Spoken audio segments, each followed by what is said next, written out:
soulmate challenges. One writer says many people have probably already married their soulmates and simply don't realize it. The danger in believing the concept of soulmates is taking your marital relationship for granted.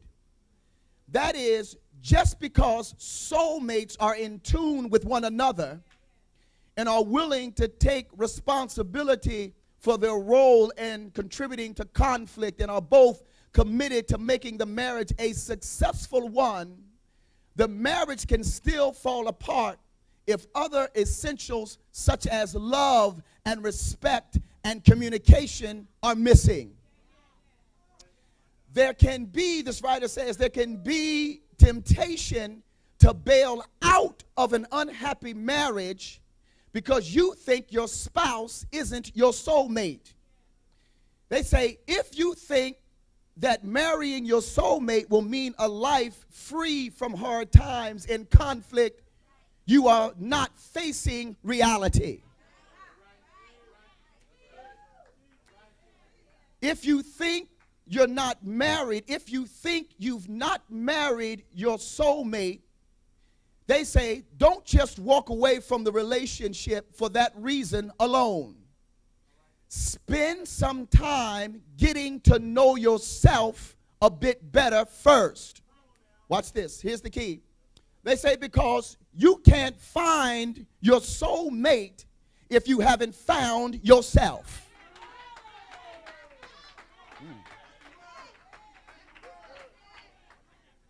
And let me just say something about finding yourself, knowing yourself.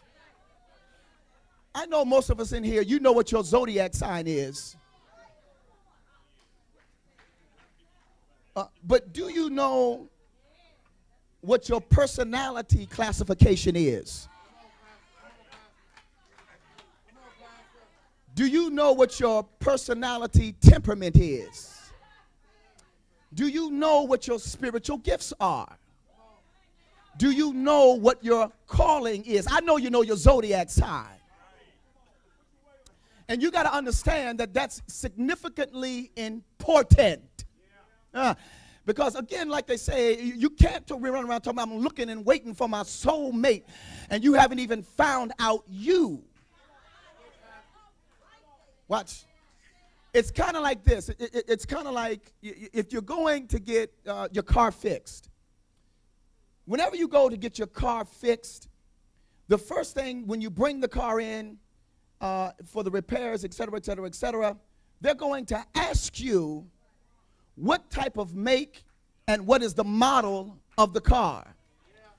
If you're going to get accessories for anything, they always ask you if you're going to add something to anything that you've got and you call the manufacturer, the first thing they're going to ask you is, what's the make and the model of the product that you already have? Because everything is not going to fit and work for the model and the make that you have. Oh, y'all don't hear me talking in here. See, you can go and get tires for your car, and basically almost any set of tires would basically work for your car. I mean, you could put them on the car and the car is going to drive. But there are certain tires, if you put them on the car and they're not the right car, even though the car is moving, you could damage the alignment that's in the car only because you got the wrong tires on the car. It's kind of like a certain, every wheel isn't going to fit on your car, depending upon the lug pattern. Now, you can slam any wheel onto the car. Yes, but there are certain things that have to be correct in order for the car to run smoothly. Oh, y'all don't hear me talking. In other words, listen, every alternator is not going to work on the car that you have.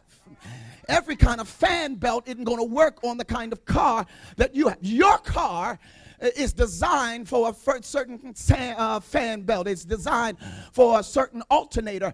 If you get the wrong one on there, you're going to have And so when you start thinking about who is a potential mate for me, if you don't understand the model and the make, if you don't understand yourself, baby, you could be getting the wrong part.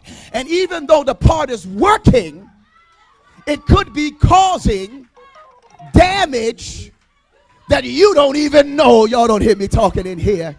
Touch your neighbor and tell them, make sure you know the make and the model. And many of us, because we have not known our make and model, have gotten the wrong accessories for our lives, the wrong parts to come into our lives. And ultimately, what we thought was going to work ended up damaging, hurting, and ultimately having to be removed.